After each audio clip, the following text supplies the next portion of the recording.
Bismillahirrahmanirrahim. Assalamualaikum warahmatullahi wabarakatuh. Apa kabar anak-anakku sekalian? Semoga hari ini kalian dalam keadaan sehat walafiat dan selalu dalam lindungan Allah Subhanahu wa taala. Amin amin ya rabbal alamin.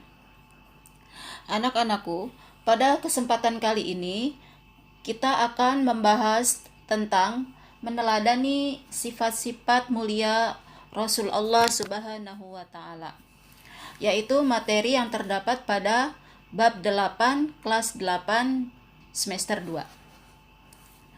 Namun, sebelum Ibu melanjutkan ke dalam pembahasan tersebut, marilah sama-sama kita mulai pembelajaran kita kali ini dengan membaca basmalah dan membaca doa. Bismillahirrahmanirrahim. Rabbis shrahli sadri wa yassirli amri wahlul 'uqdatam min lisani yafqahu qawli. Rabbi zidni ilma warzuqni fahman. Amin amin ya rabbal alamin. Anak-anakku, sebelum Ibu lanjutkan ke dalam pembahasan materi, di sini Ibu akan membacakan tujuan pembelajaran terlebih dahulu.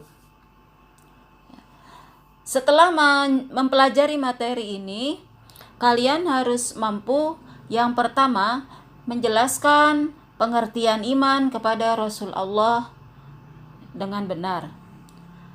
Yang kedua, menunjukkan dalil tentang iman kepada Rasul Allah Subhanahu wa taala dengan benar. Yang ketiga, kalian mampu menjelaskan sifat wajib para nabi dan rasul dengan benar. Yang keempat, mampu menjelaskan sifat mustahil para nabi dan rasul dengan benar. Dan yang kelima yaitu menjelaskan sifat jaiz para nabi dan rasul dengan benar. Baiklah anak-anakku sekalian, di sini Ibu akan menjelaskan materi yang pertama, yaitu pengertian iman kepada Rasul. Tolong diperhatikan dan disimak baik-baik penjelasan yang akan Ibu sampaikan kali ini. Pengertian iman kepada Rasul. Beriman kepada Rasul mengandung maksud meyakini dengan sepenuh hati bahwa Allah telah mengutus para rasulnya untuk menyampaikan wahyu kepada umatnya. Para rasul bertugas menyampaikan wahyu dari Allah untuk memberikan petunjuk bagi umat manusia ke jalan yang lurus, sehingga dapat mencapai kebahagiaan di dunia dan akhirat.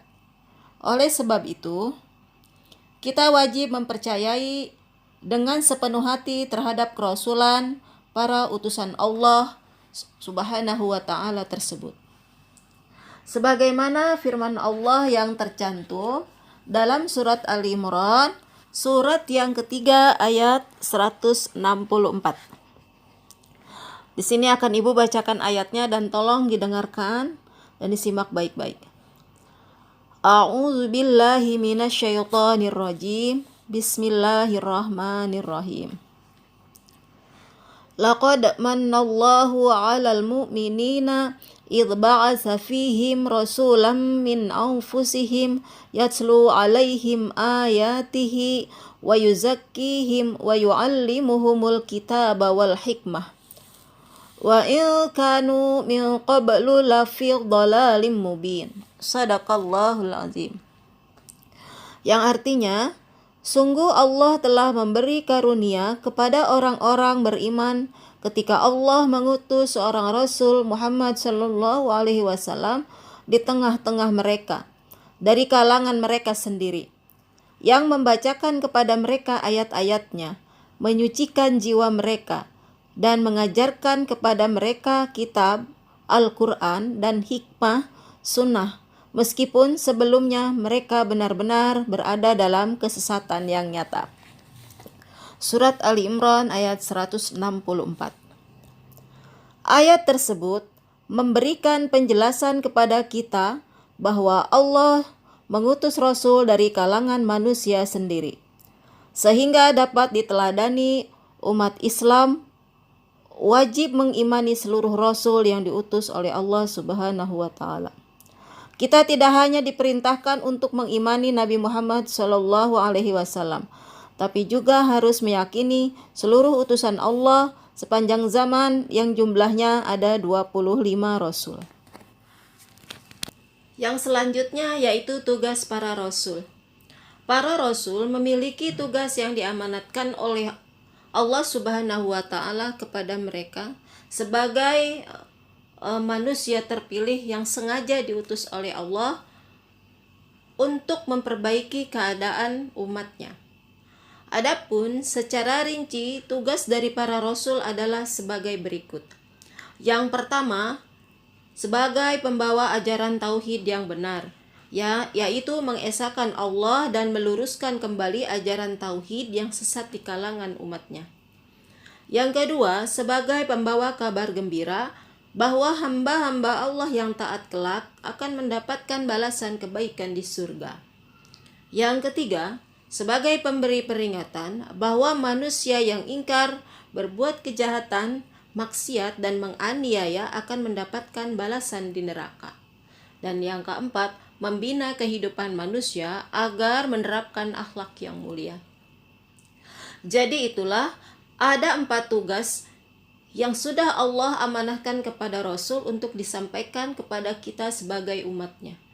Yang pertama, sudah pasti semua para Rasul membawa amanat untuk menyampaikan ajaran tauhid atau mengesahkan Allah.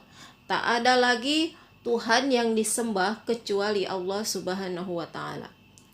Yang kedua, sebagai pembawa kabar gembira. Kabar gembira ini disampaikan kepada hamba-hamba Allah yang taat. Dan yang ketiga yaitu sebagai pemberi peringatan. Di samping Rasul menyampaikan kabar gembira, Rasul juga membawa atau pemberi peringatan kepada hamba-hamba Allah yang berbuat zalim, berbuat maksiat, berbuat inkar, dan lain-lain sebagainya. Dan yang terakhir tentu semua para rasul sudah pasti membawa amanat untuk membina kehidupan manusia agar menerapkan akhlak yang mulia. Anak-anakku sekalian, untuk pembahasan yang terakhir yaitu tentang sifat-sifat para rasul. Kalian pasti sudah tahu bahwa rasul adalah utusan Allah Subhanahu wa Ta'ala. Para rasul mempunyai sifat atau kepribadian yang akan dijadikan teladan atau contoh bagi umatnya.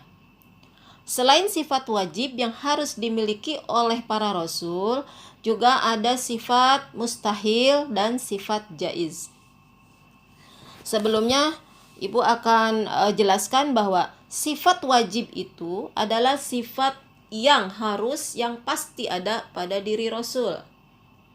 Sedangkan sifat yang mustahil, sifat mustahil itu tidak mungkin ada pada diri Rasul, tapi mungkin pada diri kita sebagai umat manusia biasa.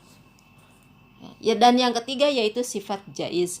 Sifat jaiz ini artinya boleh, bahwa para Rasul jaiz itu contohnya bisa merasakan lapar, sakit, haus, itu yang disebut dengan sifat jaiz. Artinya sama dengan kita sebagai manusia biasa, bahwa Rasul pun akan merasakan itu juga, yaitu yang disebut dengan sifat jaiz. Baik, di sini Ibu akan menjelaskan sifat wajib terlebih dahulu. Sifat wajib bagi Rasul itu ada 4, ya. Yang pertama, sidik. Sidik artinya berkata benar. Ya. Adapun yang dikatakan oleh Rasul itu merupakan kebenaran. Tidak ada yang salah dan tidak mungkin Rasul mengatakan sesuatu yang salah. Ya. Sidik artinya berkata benar. Tidak mungkin Rasul berkata salah atau berdusta. Yang kedua, amanah. Amanah itu artinya bisa dipercaya dan dapat dipercaya. Seorang rasul sangat dapat dipercaya oleh umatnya. Para rasul adalah manusia yang jujur dan dapat dipercaya. Dalam hal ini, tidak mungkin seorang rasul itu berbohong atau tidak amanah atau berkhianat, ya. Kecuali kita sebagai umatnya. Terkadang kita sering melakukan kebohongan atau khianat ketika kita diberikan amanah oleh orang lain.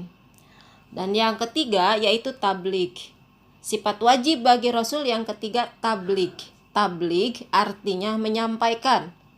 Seorang Rasul adalah manusia pilihan Allah yang menyampaikan wahyu yang telah diterima kepada umatnya. Wahyu dari Allah tersebut disampaikan oleh para Rasul apa adanya, tidak ditambah maupun dikurangi sedikit pun, ya. Jadi ketika umat Nabi melakukan kesalahan, melakukan kekeliruan, itu Allah biasanya langsung memberikan teguran melalui para nabi untuk disampaikan ketika itu. Itu yang disebut dengan tabligh. Artinya langsung menyampaikan. Dan yang keempat, fatonah. Fatonah itu artinya cerdas. Seorang rasul adalah manusia pilihan Allah yang cerdas. Tidak mungkin bodoh, tidak mungkin pelupa, dan tidak mungkin pikun. Itulah 4 sifat wajib bagi para rasul. Yang pertama siddiq, artinya benar. Yang kedua amanah, dapat dipercaya. Yang ketiga tabligh, artinya menyampaikan. Dan yang keempat fatonah, artinya cerdas, ya. Yang kedua yaitu sifat mustahil. Adapun sifat mustahil bagi Rasul itu ada 4 juga, yaitu kebalikan dari sifat wajib atau lawan katanya dari sifat wajib. Sifat mustahil yang pertama yaitu kadzib. Kadzib itu artinya berkata dusta. Tidak mungkin seorang Rasul berdusta. Seorang Rasul tidak mungkin berkata dusta dalam kehidupan sehari-harinya, baik di lingkungan keluarga, masyarakat, apalagi di hadapan umatnya. Yang kedua, khianat. Khianat artinya tidak dapat dipercaya. Ya, khianat ini adalah kebalikan dari kata amanah. Tidak mungkin seorang Rasul ini tidak dipercaya oleh umatnya, karena semua yang disampaikan itu adalah kebenaran yang langsung datangnya dari Allah Subhanahu wa Ta'ala. Tidak mungkin seorang Rasul berkhianat, ingkar janji, dan lain-lain sebagainya. Dan yang ketiga, kitman. Kitman itu artinya menyembunyikan. Seorang Rasul tidak mungkin menyembunyikannya walaupun sedikit dari apa yang telah Allah amanahkan kepadanya. Apapun, sebesar atau sekecil apapun yang sudah Allah amanahkan kepada Rasul itu pasti disampaikan, tidak mungkin disembunyikan. Yang keempat, yang terakhir, sifat mustahil bagi Rasul adalah baladah. Baladah ini artinya bodoh, kebalikan dari sifat fatonah, ya. Seorang Rasul tidak mungkin bersifat bodoh. Jika seorang Rasul bersifat bodoh, pasti akan diatur dan dipermainkan oleh umatnya, ya. Itulah makanya Rasul ini adalah manusia pilihan yang sengaja Allah persiapkan untuk menjadi pemimpin bagi umat-umatnya ketika itu. Dan yang terakhir yaitu sifat jaiz. Sifat jaiz itu artinya para Rasul memiliki sifat aradul basyariyah, yaitu bersifat dan berperilaku sebagai kebiasaan manusia biasa.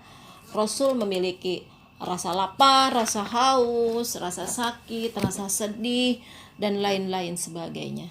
Jadi itulah sifat-sifat wajib, mustahil, dan jaiz bagi Rasul yang wajib kita ketahui dan wajib kita pelajari. Anak-anakku, Ibu rasa cukup pembahasan materi kita kali ini. Insya Allah akan kita lanjut pada pembahasan berikutnya. Billahi taufik wal hidayah. Assalamualaikum warahmatullahi wabarakatuh.